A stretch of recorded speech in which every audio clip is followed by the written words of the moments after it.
Today's the day, guys. We are gonna ride the RC8 for real this time, for the first time. I need to put some street miles on this. We have some big news with the RC8 and the 1290, 1390 package to go over. I'll go ahead and just address that now. But today, we're riding the RC8. Before we begin, I just wanna say thank you guys for all the support and everything. I know we haven't uploaded in a couple of weeks. We took a couple weeks off. Now we're back at it, hitting the pavement full time. So I just wanted to apologize. You guys are probably like, where's Jay been? We need an episode. Don't worry, guys. We went hard in the paint. We had to get some rest and refresh, and now we're back better than ever. Before we ride the bike today, I want to just say, if you guys don't follow me on Instagram and Facebook, you guys seen a few days ago, we went public that we are going to build these bikes for people. You guys love the RC8 1290, 1390 platform swap. It had to be done. Well, I'm happy to say that now you guys can build your own RC8 1290, 1390. We now have the swap kits on the website, and it's everything that you need besides your ABS sensor rings, front and rear, and any wiring and labor that you may have to do. Of course, you have to extend those 40 wires. You'll of course have to have your donor bike, whether it be the RC8, the 1390, 1290 Super Duke, both. You're gonna need basically both bikes or at least one great RC8 donor bike. Most likely, if you're doing this yourself, you're gonna spend probably 15 to 20 grand on bikes if you're not buying wreck bikes from Copart, but you'll be able to sell off everything you don't use for at least half of that. You can have one of these for about 15, 20 grand if you're doing the work yourself,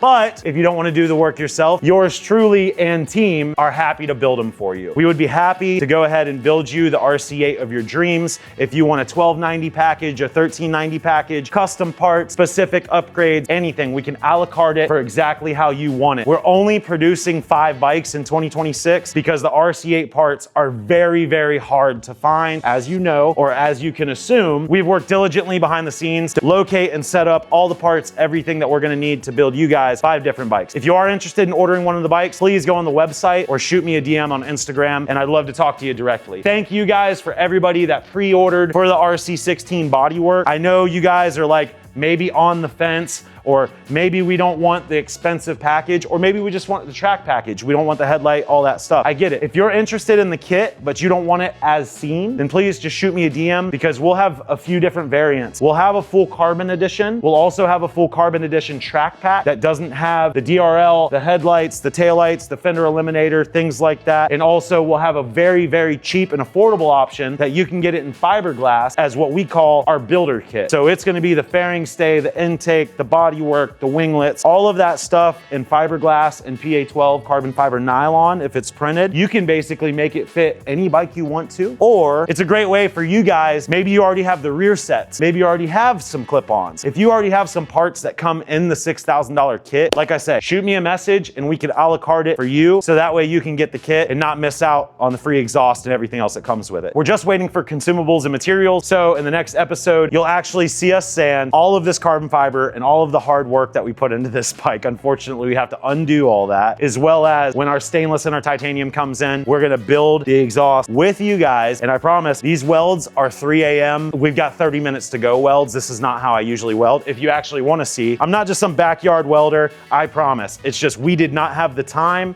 and when our exhaust didn't fit hours before we're unveiling the bike, we had to get creative. So don't worry, I promise, I'm only half blind. All right, so without further ado, let's go ahead and hop on the RC8 and get some miles under our belt.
Was it for the headlight?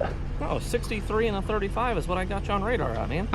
What? This is the first time this bike's, like, this is a custom built bike that I swapped the engines.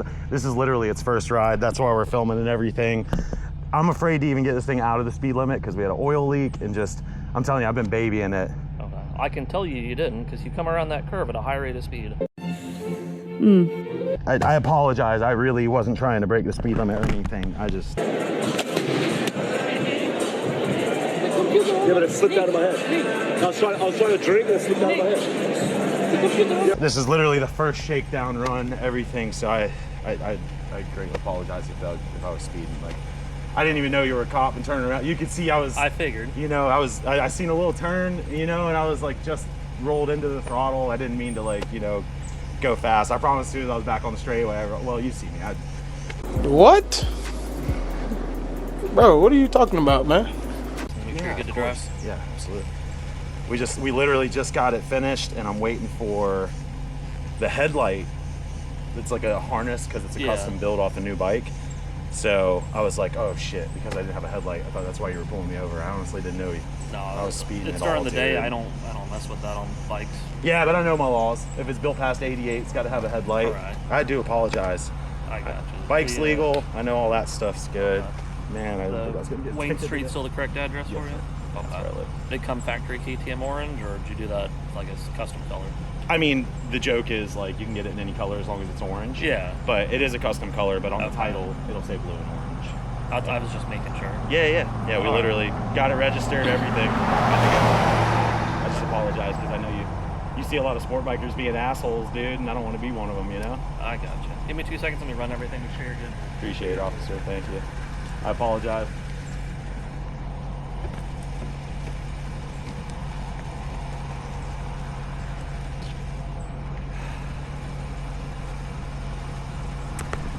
It seems to be a common theme that when we get to take a bike out for the first time, your boy gets pulled over. Well, that's what you get for the first ride, huh? I just said, I was like, dude, the first time I got to test the Honda too after we built it, I got pulled over. That I was being a jackass on. I deserved that ticket. I had to see my radar's up here. I'll show you exactly what I was looking for. Oh, I trust you. No, I know, but right up like your head. No, I'm not denying. No, I was just showing you what I was working with. Because like I said, dude, I'm not obstacle. I'm not some asshole. It's like, I wasn't doing anything. Oh. Like, I know I sped up around that turn. Yeah. And I don't think you are, but I was just giving you a chance to show you my radar. Because I don't normally 9 times out of 10 show people what they were actually doing.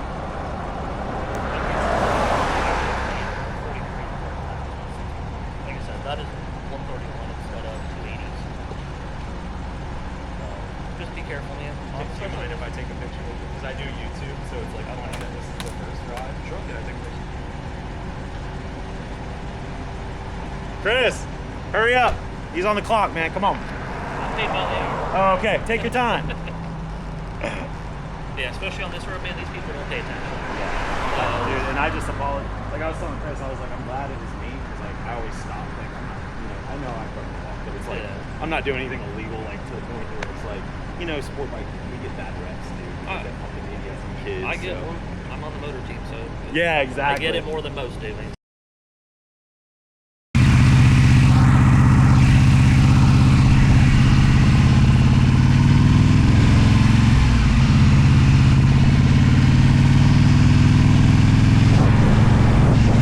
A few moments later.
right, well that freaking didn't go as expected.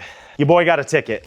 And it seems to be a common theme. I think like as soon as we get a bike done, and then I go ahead and film like a really cool story or a reel or something that's like, hey, we're putting miles on the bike, I always get a freaking ticket. Hey, by the way, shout out to the officer. Like, thank you for being so cool. Thank you for taking a thumbnail and stuff with us. I know I was breaking the law and going faster than the speed limit, but he could have literally wrote me a ticket that would have been $400 or $500, major points on my license. And if he wanted to be a dickhead, he could have impounded the bike.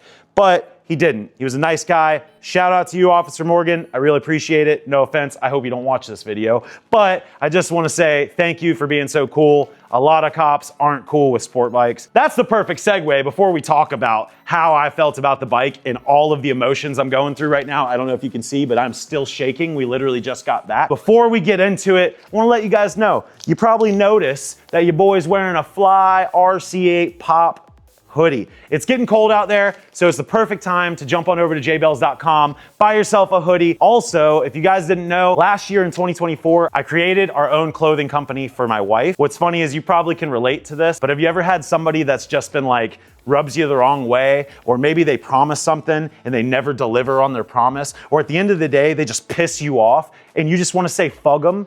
Well, guess what? You've seen me wear the merch in the past. All the merch for Fug'em Inc. is live on jbells.com right now. And I don't know if you can tell, but your boy needs to sell some orders. I don't know how we're gonna pay for these speeding tickets. All right, so there's a lot of things that I would like to talk about on the bike. First and foremost, there's little niggles and little things that we have to address. Like when you do a full custom build, you're always gonna have growing pains and teething pains that you're kind of figuring out as you go. So one of the things I noticed is that I could smell a little bit of oil, and I knew our bike, everything is in perfect shape. I fixed that real quick. We just had a couple bolts on the rear mount for the fairing that weren't torqued down all the way. That's why it's always good to double check your bolts before you go on a ride on your bike. Another thing is you can probably see there looks like there's a bit of staining on the graphics kit. So what I've noticed is because we're running an aftermarket quick release gas cap, what happened is the big seal that fits underneath this gas cap and seals the tank is, I don't know, maybe a little small because it's not OEM. And what's happening is when you fill the tank up completely full, when you brake hard or you accelerate hard, it actually starts to like come out a little bit. So nothing to worry about, bike's in great shape. And this is all stuff that can be fixed. One major issue I do see that we have is on the steering stabilizer. This one in particular, I had a couple of them to put on the bike. This one was actually nicer looking. The anodization was still in great shape. I went ahead and used this steering damper, but unfortunately, if you look over on the left side here, I kind of cleaned up most of it, but it's actually leaking right here. Now they do sell a seal kit, so it'll be easy to go ahead and swap that out real quick. But just little things to note. Like I say, first ride niggles, we gotta work them out. Nothing too drastic or dramatic. Now, for the big thing. Before I go ahead and tell you what is absolutely wrong with this bike, and it's very crucial, it could end the whole build, I'm gonna go ahead and say, this is nothing to do with anybody else or any company. Now that being said, I wanna show you guys, when you turn this on, if you look at the dash, you'll see everything is good, ready to ride. The bike starts and runs perfectly fine, but you can see where it says SCU CAN failure. So, I figured it out. The whole issue I've been having where it's basically been done after the ABS debacle and we got that fixed. Now it's reading speed as you've seen in the video, and the bike is running 10/10, 100%. I have full tilt, full beans on it, but I noticed that the electronics aren't working and I don't have my auto blipper. Well, that's a big thing, and that's a big reason that we're swapping the 3rd and 4th gen into a RC8. So we kind of need those things. So I found out what the issue is. When you swap this bike, you have two different variants of Super Duke. You have an R, which is non-electronic suspension, and you have an Evo, which is electronic suspension. When you do the swap, the Super Duke donor bike, it doesn't matter if it's a non-Evo R model without electronic suspension or an Evo model with electronic suspension. It doesn't matter. Even though on the RC8, you're not gonna have electronic suspension, it doesn't matter which Super Duke is the donor bike. What does matter is your MCU, your modules, your harness, your ECU, your dash, everything is off of the same bike. That's very, very important. It has to all be off the same bike. Certain things can be married. So if you have a KTM dealership that you work directly with, like we do, shout out to Ride Now Beach Boulevard, they can help you. They can marry, you know, if you have to buy like a new part from KTM, or say your donor bike didn't have everything, you can always marry those modules together. Now, our issue is that this is everything off of a 2021. So it's a non-Evo bike, non-electronic suspension. It's basically what you want. It's like your number one pick. If you're doing the swap, you would prefer an R over an Evo, you know, non-electronic, since it's non-electronic. But our issue is, because we had to buy a couple modules, and I bought them all off of a 2022, because that was an Evo bike, and now we put everything on here. It's an Evo ECU, it's an Evo MCU, it's Evo ignition, an Evo everything except for the harness. Because everything was a 2021, I thought it would be quick and easy. We can swap it. Jay married it and everything worked great, but we're still having that issue to where like, we're not getting our cruise control function, none of that stuff. I've figured out that the reason is the ECU that's in this bike basically has the extra wires, if you would, for electronic suspension.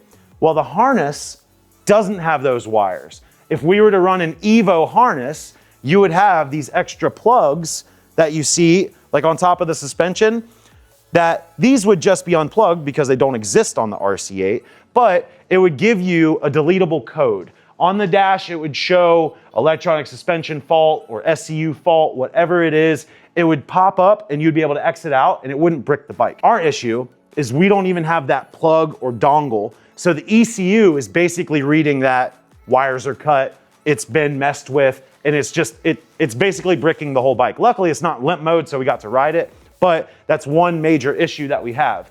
The good thing is, I still have my 2021 ECU, perfectly good shape. So I've got a date with Jay and Jeremy at Ride Now Beach Boulevard. I'm gonna bring the bike up to them. We're gonna go ahead, swap the ECU. He's gonna remarry everything, and then we should have no codes, no faults, and full electronics on this thing. I know it's a lengthy video, but there's one thing that I wanna talk about before you guys go, the exhaust. This exhaust is unobtainium. It's like hen's teeth. The Krapovich Evo 1 and Evo 4 are super rare systems for the RC8, and they're just so hard to find. They bring a pretty penny. They're worth $2,000 to $3,000. But even if you wanted to buy one, you can't find them unless somebody's selling it used. So it's time to address the elephant in the room. Now my butt dyno, you know, I've got a lot of seat time on KTMs. My butt dyno is telling me that it is restricting the bike. I will say that it has a little bit more grunt, a little bit feel of more torque, if you would, down low compared to a Super Duke.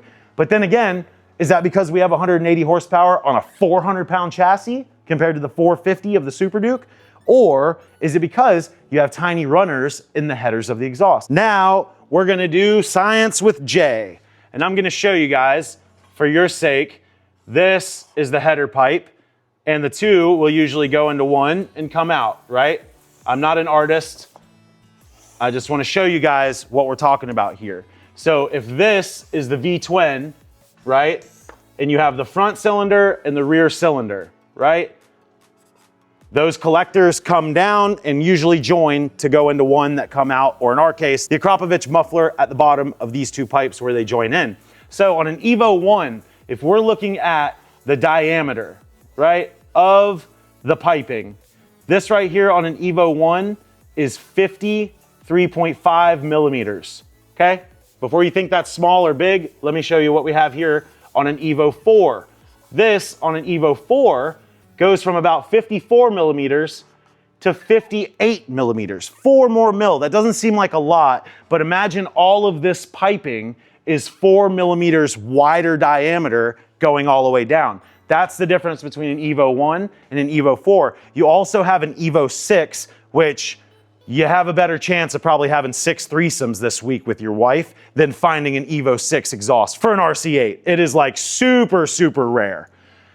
They have a 60 millimeter diameter. So racing, right, more performance, blah, blah, blah.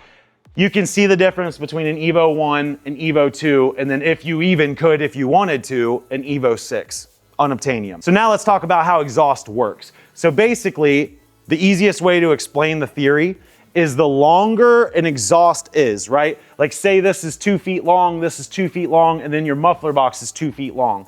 That's a total of 4 feet, right? 2 into 1, and then your other 2 feet. So you have a 4 feet exhaust, and it makes X amount of HP and X amount of torque, right? To make this easy for you guys, let's just say 100 horsepower and 100 pound-feet of torque. Yes, that's a stonking middleweight. But on this bike, because it's the same outer diameter, you actually have more volumetric flow. So it's able to get more exhaust gases out of the bike. So this exhaust, just the same engine, let's say hypothetically, would make 110, 110. You'd make more power because you're removing more power. Now, the one thing to think of is hypothetically, this is if you're tuned for it. So you have to understand that the more air that escapes, you have to add more air. But the more air that comes in, you have to add more fuel, right? So you have to be tuned for it. Otherwise, you throw any of these exhausts on your bike and you're not tuned, you're gonna just lean out and melt rings and pistons, okay? So make sure you're tuned, or at least have a tuner ready to go for you when you're doing an exhaust like this. Back on track. You're making more horsepower and torque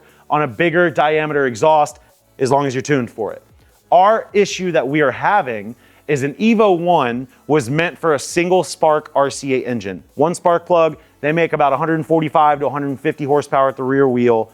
And the Evo 4 was meant for the RC8R, which is a twin spark engine. They make about 170 crank, you know, about 155, 160 to the wheel. They recommend you do not use an Evo 1 on an RC8R because you'll lose power. So I think that's the issue we're running into. We're running into the issue that the exhaust is just too small for the RC8. I'll do you one better. This right here with these 58 millimeter runners on an Evo 4, this is like a $3,000 to $5,000 exhaust. Either one of them, if you can find them, they bring great money.